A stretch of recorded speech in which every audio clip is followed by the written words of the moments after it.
under the US Espionage Act for leaking secrets.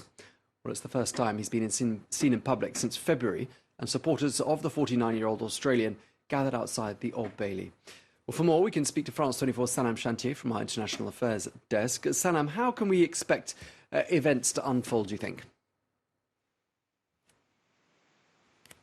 Tom, this is possibly one of the only opportunities for the legal team of Julian Assange to fight this US extradition bid, and they're doing so by using witness testimony. Now, given that there are many layers to peel back, according to experts, there is a possibility that the case could actually drag on till next year. So we're not just looking at the following days and weeks. Now, the big question is, what will his legal team focus on during these proceedings? One of the issues that's being mentioned time and time again is the political nature of this prosecution.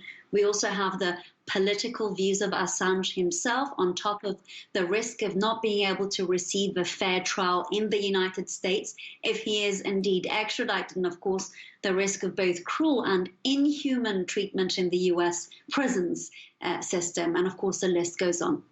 Now, I think it's fair to say that many people are asking, why is this so political? Because one of the issues that will be key is, of course, Donald Trump's war on journalists and the media, because, of course, there is a claim that the current US administration is trying to criminalize, if you like, journalistic activities. And if Assange happens to be extradited, there could be serious implications for First Amendment protections. What the First Amendment does, it restrains the government from jailing, from fining, or even imposing liability for what the press publishes.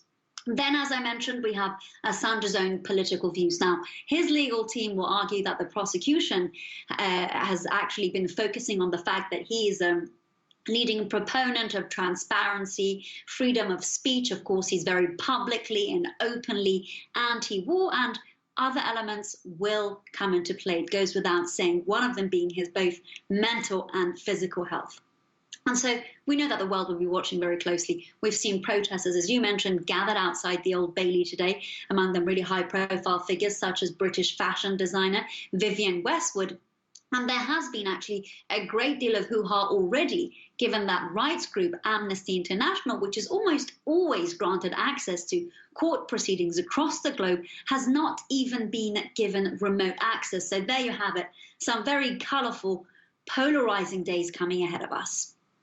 Indeed. And just how likely is it, do you think, that Assange will eventually be extradited to the United States? We already know Assange's own position, that's loud and clear, and he's already said today again that he's not given his consent to be prosecuted, extradited even in the US. So the big question very much for the time being, the big decision lies in the hands of the British legal system. Interestingly, there are reports that Julian Assange's judge has ordered the extradition of 96% of the cases that she's already presided in her career. It was her who actually refused Assange's request of bail during the coronavirus pandemic. In addition to that, earlier today, she rejected the request to delay his extradition hearing until next year so that his lawyers could buy more time. So far, it's not looking great. Now, if Assange is indeed extradited, it could set a really dangerous benchmark for anyone, anywhere, you and I even, to be prosecuted by the American justice system if they claim that whatever we publish is, quote, secret. Now, on the other hand, if the UK decides to refuse this extradition, Assange could simply be released, able to travel in Europe and the continent, because the only place where he can be prosecuted is, of course, the US.